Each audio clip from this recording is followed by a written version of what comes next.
الشيخ عبد الرحمن جلاب يتفضل مشكور عند المشاركة وكلمة أخ حبيب وعزيز علينا. تفضل.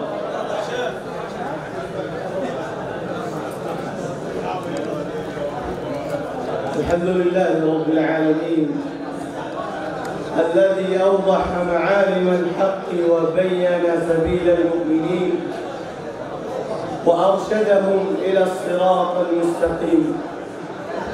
الحمد لله الذي جعل السعادة والمودة والمجد والثناء والهناء رفعة في اتباع أوامره، وصلاة وسلاما على رسولنا الكريم الذي قال: النكاح من سنتي فمن رغب عن سنتي فليس مني، وقال: تزوجوا فإني مكاثر بكم الأمم، وعلى آله وصحبه أجمعين.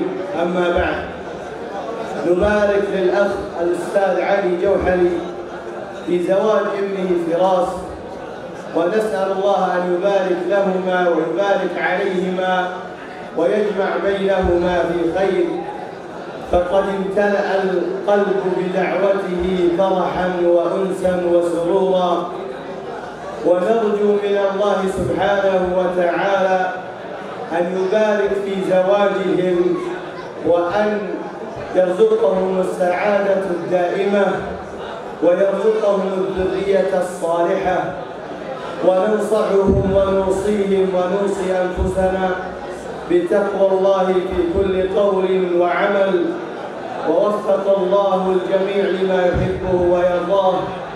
زينوا حياتكم بكل جميل، واعملوا بما ذكر في التنزيل، واستعدوا ليوم الرحيل. وأسأل الله أن كما جمعنا بمحبة وصدق ووفاء في هذا الجمع المبارك، وأن جمعنا في هذا المكان، أن يجمعنا في أعلى الجنان. والسلام عليكم ورحمة الله وبركاته.